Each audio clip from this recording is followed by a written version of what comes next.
आपला कृतज्ञता सोहळा दरवर्षीप्रमाणे कृतज्ञता सोहळा ज्या मातांनी समाजासाठी आयुष्य अर्पण केलं त्या आपल्या सर्वांच्या मातोश्री मासाहेब जिजाऊपासनं तर आता बसलेल्या विमलताई पष्टेपर्यंत ज्यांनी ज्यांनी खास कळगे खाऊन गरिबीमध्ये आमच्यासारखी पोरं निर्माण केली त्या सर्व मातांना माझा नमस्कार।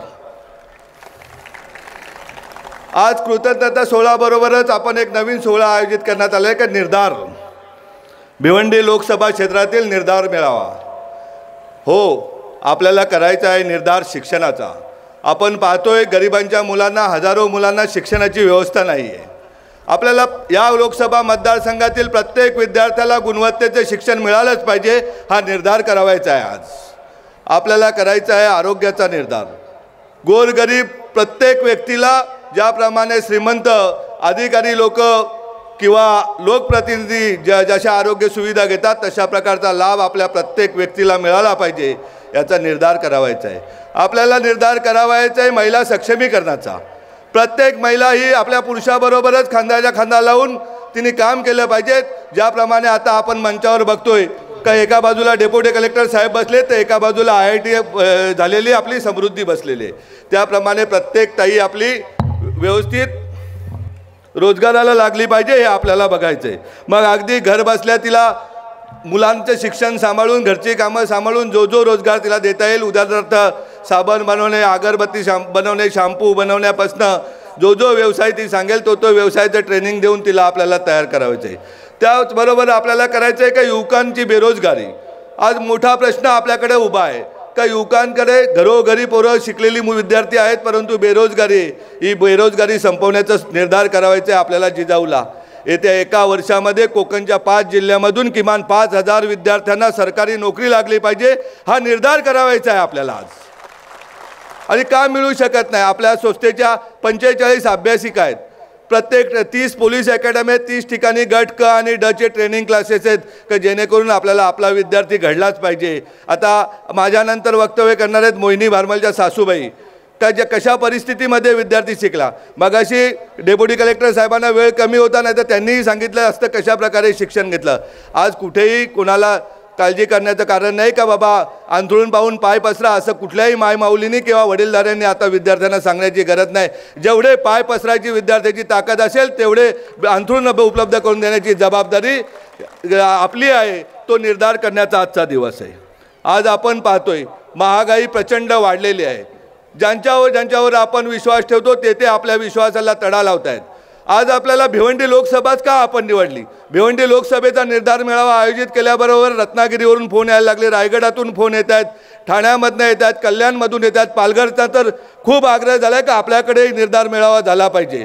का लोकांना असं वाटतं का आज आपल्याला पर्याय म्हणून जिजाऊकडे का लोक बघतायत त्याला कारण आहे दादांनो तायांनो मायमाऊलींनो का गेली 15 वर्ष एक शेतकऱ्याचा मुलगा ST कंडक्टरचा मुलगा निलेश सांबरे आपल्याशी बोलतोय त्यांनी 15 वर्षामध्ये ठरवलं का आपल्याला आपल्या भागाचा विकास करायचा आहे आपला विद्यार्थी शिकवायचा आहे शिकून त्याला चांगल्या प्रकारची नोकरी मिळाली पाहिजे। आणि या जिल्ह्यातील नव्हे तर कोकणाच्या 5 जिल्ह्यातील कुठलाही रुग्ण उपचाराशिवाय दगावता कामा नये आणि या नुसत्या निवडणुकीपुरती येणारे आश्वासन नाही तर ठोस काम करण्याचं काम आपली जिजाऊ करते का आपल्या संस्थेचं महाराष्ट्रात नव्हे देशातील कुठल्याही पक्षाचे रुग्णालय नसेल असं आपलं सशस्त्र रुग्णालय आहे।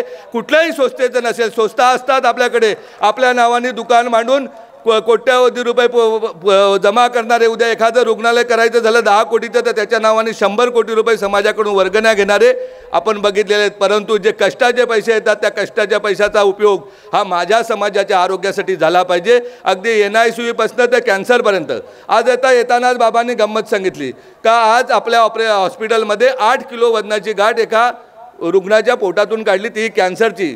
त्याच्याबरोबर जे आले होते ते पार पळून गेले फॉर्म भरले का उद्या हा रुग्ण मिळाला तर पण परमेश्वर किंवा आपल्या सगळ्यांच्या आशीर्वादाने तो रुग्ण एकदम सुखरूप आहे। आज येताना दुसरी एक गोष्ट सांगितली भिवंडी तालुक्यातल्या भारोडी गावचे एक नागरिक होते आमच्याकडे एक ॲडव्होकेट मॅडम होत्या त्या मॅडमचे सख्खे मामा 8-8.5 तास त्यांच्या ऑपरेशनचे लागले.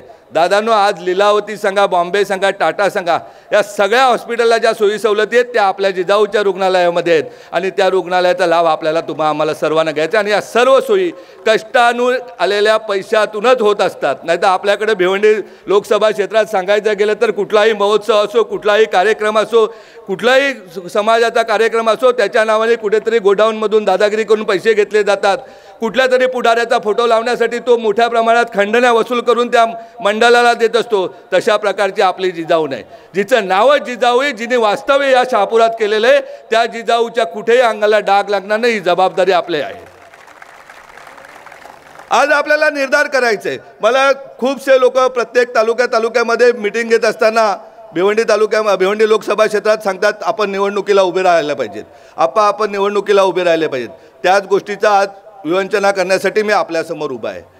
निवडणुका तर मी अनेक वेळा पत्रकारांना सांगत असतो. मागच्याच मला वाटतं महिन्यापूर्वी शहापूर येथे एक मीटिंग झाली, प्रेस कॉन्फरन्स झाली. कारण निवडणुका हा आमचा धंदा नाही, आमचा व्यवसाय आहे आणि व्यवसायातून आलेल्या कष्टाच्या पैशातून आमचा समाज उभा राहिला पाहिजे. जो मुंबईच्या बाजूला समाज आहे, 5 जिल्हे, आजही आम्ही हॉटेलमध्ये काम करणारा वेटर, आम्ही गाडी चालवणारा ड्रायव्हर, आम्ही घरात घरकाम करणारी बाई, आम्ही घरात जेवण बनवणारी बाई, आम्ही हे चित्र सगळं आम्हाला बदलायचं आहे आणि त्यासाठी जिजाऊ काम करते. परंतु जेव्हा जेव्हा या देशामध्ये अनाचार चालू होतो, अंधाधुंद चालू होतो, त्यावेळेस आपल्याला काही निर्णय घ्यावे लागतात बंधू भगिनींनो.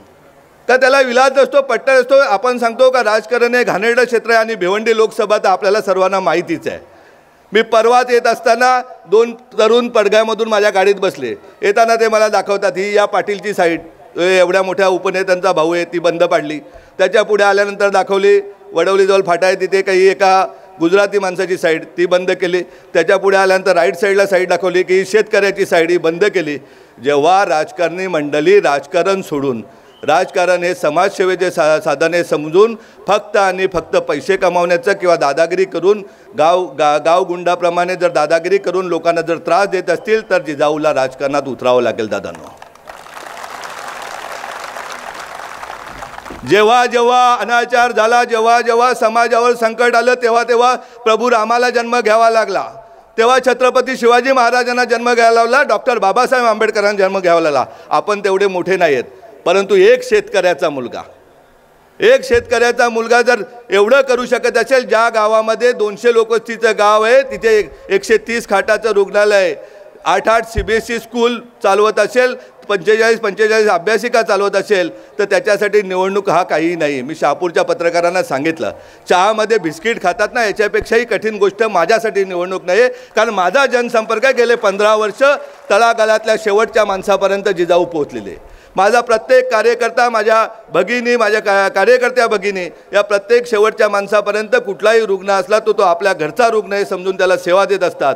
आणि या राजकारणाच्या पलीकडची आपली जिजाऊ आहे. जेव्हा समृद्धी IIT होते ना, त्याच दिवशी विचार केला का दरवर्षी आपल्या महाविद्यालयातून 40 विद्यार्थी IITला गेले पाहिजेत आणि इयत्ता 9वी पासूनच आपण JEE आणि नीटचे क्लासेस चालू केले आहेत. दादांनो, तायांनो, तर त्यासाठी आपण IIT टीचर आणलेले आहेत. कारण उद्याला झिनी पिकवायची असेल तर जाड्याचा भात लावून कधी झिनी पिकत नसते. झिनी पिकवायची असेल तर झिनीच लागते. त्या दृष्टीने आपण IIT टीचर आणलेले आहेत. आणि मी नक्कीच सांगतोय तुम्हाला का पुढच्या काही वर्षांतर किमान दरवर्षी 40 विद्यार्थी IITलाच जातील, किमान 40 विद्यार्थी गव्हर्नमेंट मेडिकल कॉलेजलाच जातील, MBBSसाठी जातील, 40 विद्यार्थी नागनाथसारखे अधिकारी होतील आणि 40 विद्यार्थी आपल्याला न्यायव्यवस्थेमध्ये जातील. अशा प्रकारची व्यवस्था आपण निर्माण केलेली आहे. दादांनो, आपण भिवंडी तालुका लोकसभा सांगितलं तर फक्त आणि फक्त काय केलं आपल्या लोकप्रतिनिधींनी? जाब विचारू नये का आपण? किती रेल्वे गाड्या वाढल्या? या वाशिमच्या एका ताईंनी मला पत्र सांगितलं होतं, मी माननीय मुख्यमंत्री महोदयांना पत्र दिलं होतं का 1-1, 1.5 तासाने संध्याकाळी गाड्या येत आहेत. किती लोकप्रतिनिधी प्रयत्न केला. अख्ख्या देशामध्ये रेल्वे स्टेशन सुशोभीकरणाचं काम आहे. आपल्या भिवंडी लोकसभेमध्ये किती सुशोभीकरणाची रेल्वेची कामं सुरू आहेत. भिवंडीच्या शहरातल्या लूम्सची अवस्था काय आहे? भिवंडीमधले बेरोजगारीचा विषय किती महत्त्वाचा आहे. भिवंडीमध्ये शेतकऱ्यांच्या जमिनी विकताना त्यांना त्रास देण्याचा सुरू आहे, तो त्रास कोण संपवणार? ते भिवंडीमध्ये आलेली टोरेंटोची विजेचा त्रास कोण संपवणार? कुठे गेले आपले कल्याण स्मार्ट सिटी आणि भिवंडी स्मार्ट सिटी? बंधूंनो, भगिनींनो, जेव्हा भिवंडीमध्ये फिरतोय ना तर पायपांवरनं चालत जायला लागतं. त्याच्यावरून आमच्या मायमाऊली चालत जातात दररोज. अगदी पोटातल्या बाळासहितही ताया जातात, वृद्ध आजोबा जातात, आजी जातात. कुठे आहे आमचा विकास? शोधायचा का विकास आपण? आता शोधण्यापेक्षा 2024ची निवडणूक समोर आलेले, सामोरे जाऊया आपण. काय होईल ते जाईल. मी तर अगदी संध्याकाळचा टाईम आहे, लक्ष्मीचा टाईम आहे. या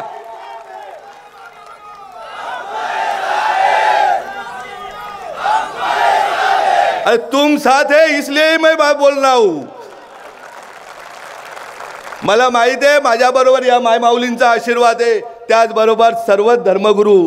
कारण जिजाऊ काय कुठली जात एक जात मत नाही, सर्व जातीपाती पलीकडे एक माणूस म्हणून काम करत असल्याने सर्वच धर्मगुरू आज आपल्याकडे आणि सर्वांचा आशीर्वाद आपल्याला आहे. त्यामुळे हा शब्द आपल्या डायरीत नाहीच आहे. मी आजही सांगतो, मी 2-3 प्रेस कॉन्फरन्स सांगितलं, ज्या दिवशी निवडणुकीला निलेश सांबरे फॉर्म भरेल त्या दिवशी 5 लाख मतांनी निवडून येईल, एवढं तुम्हाला 100% सांगतोय.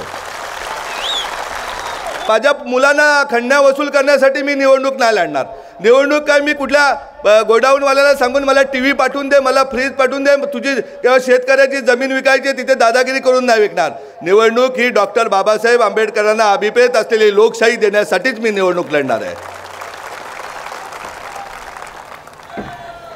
अगदी 100% सांगतोय. संध्याकाळचा टाईम आहे. राजकारणाचं दुकान बंद करण्यासाठी मी निवडणूक लढणार आहे. जेव्हा जेव्हा राक्षस अवतरतात तेव्हा तेव्हा प्रभू रामाला जन्म घ्यावा लागतो. आणि आताच आपण प्रभू रामाच्या मंदिराचं उद्घाटन बघितलेलं, त्यामुळे आता आपणही विचार करूया. ही दहशत थांबवायची आहे तर कोणाच्या तरी घरी शिवाजी जन्माला आलाच पाहिजे. नाही तर आपण बघतोय अनेक शिवाजींना आपण शिवाजी समजून त्यांच्या मागे लागतो आणि निवडणुकीच्या 4-8 दिवस अगोदर ते कुठेतरी गायब होतात, ते आपल्याला दिसतच नाही. हे सगळं बंद करायचे असेल तर तुम्हाला सांगतोय ताठ मानेने. राजकीय पक्ष हे सर्वच चांगले असतात, त्यांच्या घटना चांगल्या असतात, त्यांचे विचार चांगले असतात, परंतु एखाद्या व्यक्तीचं वृत्तीच वाईट असते की ती कुठेही गंगेच्या पाण्यात जरी धुतली तरी तिला पैसा, करप्शन एक करप्शन अगदी 10 लाखाच्या कामापासून शेतकऱ्यांच्या जमिनीपर्यंत, गोडाऊनवाल्यांच्या धंद्यापर्यंत, छोट्या मोठ्या कामामध्ये कुठून पैसा मिळेल असं होतंय. त्यावेळेस आपल्याला राजकारणात पडावं लागेल दादांनो ताईंनो.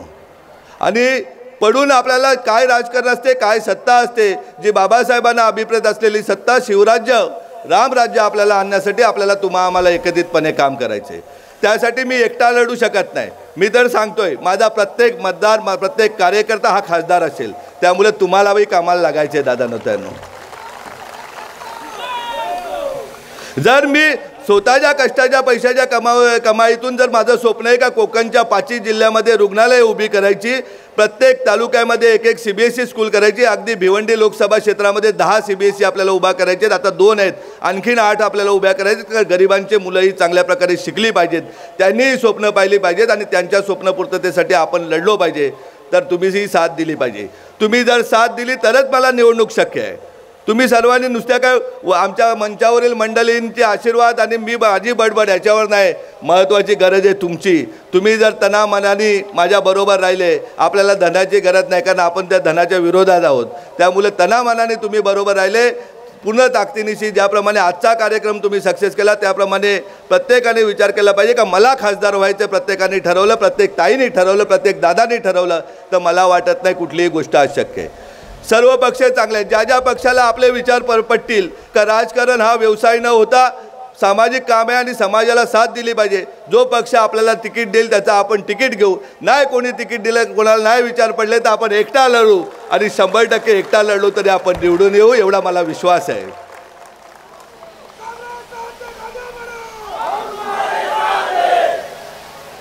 आप साथ में रहेंगे तो हम आगे जाएंगे और आपको ही साथ में लेके जाएंगे, इतना शब्द आपको देता हूँ. पुढे 10 ते 12 दिवसामध्ये आपण पालघर लोकसभेचा एक मेळावा घेणार आहेत. त्यानंतर बघूया कल्याण आणि ठाणा आणि शेवटचा मेळावा आचारसंहितेच्या अगोदर आपला रत्नागिरी असेल. ज्या वेळेस अनित्य माजेल त्या वेळेस आपल्याला आम्हाला प्रत्येकाला घराघरामध्ये शिवाजी जन्माला घालावं लागेल, जिजाऊ जन्माला घालावं लागेल, एवढं सांगतो आणि मी थांबतो. जय हिंद.